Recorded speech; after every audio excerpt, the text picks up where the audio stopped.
Hello दोस्तों, video में हम एसबीआई लाइफ का रिव्यू करने वाले हैं जहां पर गोल्डमैन ने अपनी कन्विक्शन लिस्ट में एसबीआई लाइफ को डाला हुआ है। वीडियो का ऑब्जेक्टिव सिर्फ एसबीआई लाइफ नहीं रहने वाला है, हमारा फोकस लर्निंग पर रहने वाला है और किस तरीके से आप इंश्योरेंस कंपनियां, चाहे वो एसबीआई लाइफ हो, एलआईसी हो, एचडीएफसी लाइफ या आईसीआईसीआई प्रूडेंशियल लाइफ, उनको कैसे आप स्टडी कर सके, क्या इंपॉर्टेंट चीजें देखें, वो बहुत जरूरी होता है। देखिए, ट्रेडिशनल जो प्राइस अर्निंग या प्राइस टू बुक मैट्रिक्स जो है बहुत लाइफ इंश्योरेंस कंपनी में काम नहीं करते हैं। वहां पर ये जो चीजें जो आप अपनी स्क्रीन पर देख रहे हैं वो काम करते हैं और इस पर मैं थोड़ा समय लूंगा, ज्यादा समय लूंगा, लेकिन समझाऊंगा। देखिए, सबसे पहले आप न्यू बिजनेस प्रीमियम देखिए, मतलब कंपनी के जो प्रीमियम्स हैं। देखिए, लाइफ इंश्योरेंस कंपनियां इंश्योरेंस पॉलिसी दिखती है तो उनको प्रीमियम मिलता है, तो प्रीमियम जो है नया बिजनेस का वो कितना है। जैसे यहां पर 130.9 बिलियन है, मतलब 13,000 करोड़ के आसपास में है। तो ये ग्रोथ हो रहा है कि नहीं, आप देखिए, जैसे 25% ग्रोथ है।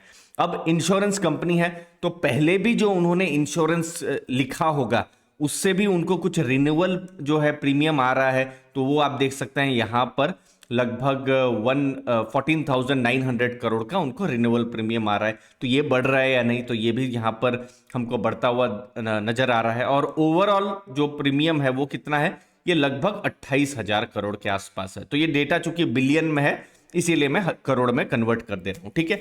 तो प्रीमियम बढ़ रहा है या नहीं वो आपने देखा। उसके बाद अब इंपॉर्टेंट चीजें आ जाती हैं। एपीई आपको देखना है। एपीई मतलब एनुअलाइज्ड प्रीमियम इक्विवेलेंट, मतलब जो पूरे साल में जो भी कंपनी ने प्रीमियम इकट्ठा किए हैं उसकी वैल्यू, और जो सिंगल प्रीमियम जो होता है उसका 10%, उसे एपीई कहा जाता है। मतलब जो एक समय पर जो प्रीमियम की जो वैल्यू है वो एपीई कहा जाती है। और ये आप इंश्योरेंस कंपनीज में जरूर देखिए कि ये बढ़ रहा है या नहीं बढ़ रहा है। जैसे यहां पर 6,830 करोड़ का एपीई, नया बिजनेस का एपीई यहां पर दिखा रहा है। उसके बाद आप देखिए हमेशा प्रॉफिट कर रही है या नहीं कंपनी। तो जैसे यहां पर प्रॉफिट आफ्टर टैक्स है 640 करोड़ का यहां पर दिखा रहा है, मतलब 36 करोड़ का 26%, सॉरी, उसका ईयर ऑन ईयर ग्रोथ है। सीएजीआर 3% के हिसाब से ये बढ़ रहा है जब हम प्रॉफिट्स की बात कर रहे हैं। नेक्स्ट डेटा सिमिलरली एपी की तरह ही है, वीएनबी डेटा। वीएनबी डेटा होता है वैल्यू ऑफ न्यू बिजनेस। अब देखिए, इंश्योरेंस कंपनीज का बिजनेस बहुत ही यूनिक होता है। यहां पर भविष्य में भी अर्निंग होती रहेगी अगर उनके पास ज्यादा से ज्यादा प्रीमियम आता रहे। तो वो जो भविष्य में भी जो प्रीमियम आएंगे, बहुत सारे आने वाले हैं प्रीमियम, क्योंकि जो पॉलिसीज हैं 5 साल, 10 साल, 20 साल, 30 साल तक पॉलिसी चलती रहेगी।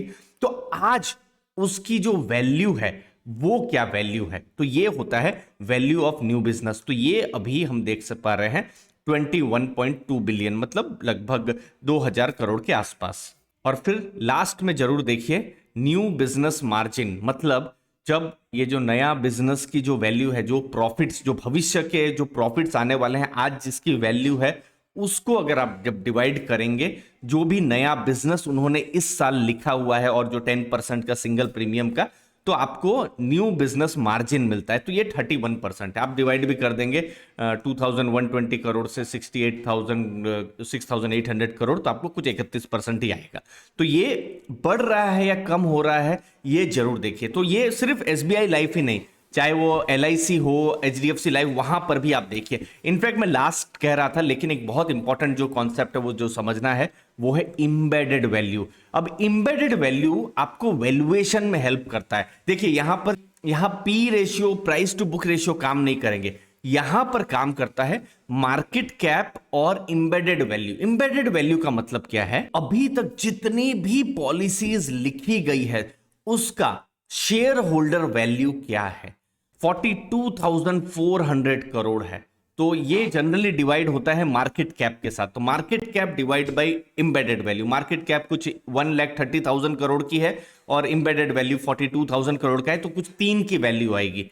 तो जितना कम रहे मतलब थोड़ा अंडर वैल्यूड है, अगर ये 4-5 की रहे तो थोड़ा सा ओवर वैल्यूड होता है। तो ये वैल्यूएशन के हिसाब से आप इंबेडेड वैल्यू का कॉन्सेप्ट भी आप रख सकते हो, मतलब जितना भी अभी तक का जो बिजनेस किया है उसका शेयर होल्डर्स की क्या वैल्यू यहां पर है। तो हमारा दोस्तों फोकस हमेशा लर्निंग पर रहता है। क्योंकि लर्निंग रहेगी तो ये जो फेक टिप्स आती रहती है, एसएमएस आते रहते हैं, सोशल मीडिया में गलत गलत नाम जाते रहते हैं, आप उनसे बच सकते हैं। तो ये फिनग्रेड के प्लेटफॉर्म को आप एक्सप्लोर कर सकते हैं। 3 डेज का फ्री प्लेटफॉर्म है और साथ साथ आप सीरियसली अगर लर्निंग चाहते हैं तो दिसंबर के महीने में एक चैलेंज भी है। 51,000 रुपीज तक के आप प्राइजेस भी जीत सकते हैं।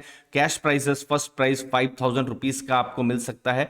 ये पूरी जो डिटेल्स है मैंने डिस्क्रिप्शन बॉक्स में जो है दी हुई है। यहाँ पर आप चैनल जो चैप्टर्स हैं वो कंप्लीट करेंगे, 7 चैप्टर कंप्लीट करेंगे तो आपको पॉइंट्स मिलेंगे, सर्टिफिकेट भी आपको मिलेगा। और जितना ज्यादा पॉइंट्स आपको मिलता है उतना ज्यादा आपका जीतने का भी चांसेस रहता है। तो यहां पर लर्निंग भी हो सकती है और आपका कॉन्फिडेंस बूस्ट करने के लिए अर्निंग भी हो सकती है। 22 दिसंबर तक ये कॉन्टेस्ट हो रहा है। अपनी लर्निंग पर दोस्तों जरूर फोकस करिए। अब नेक्स्ट चीज, जब भी लाइफ इंश्योरेंस कंपनीज को देखेंगे या फिर किसी भी कंपनी को, तो वो मार्केट शेयर गेन कर रही है या नहीं। जैसे आप यहां पर ग्रोथ देख सकते हैं, इंडस्ट्री का 3 साल का CAGR ग्रोथ 13% है, प्राइवेट इंडस्ट्री का 17% है, SBI लाइफ का 19% है, तो ये पॉजिटिव है।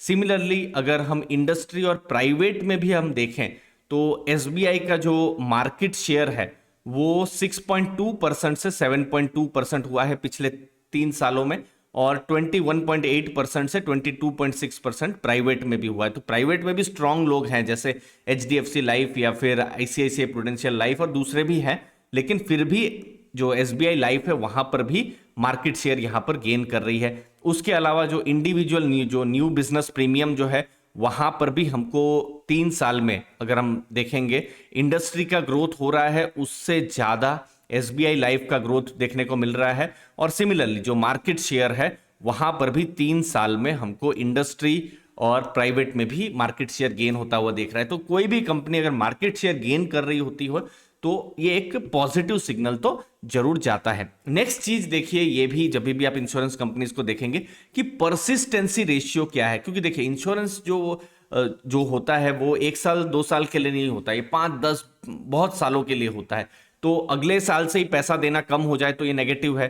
तो जैसे यहां पर जैसे 13 मंथ की जो परसिस्टेंसी रेशियो है, जैसे लेटेस्ट में 85.2 है और यही रेंज में रही है।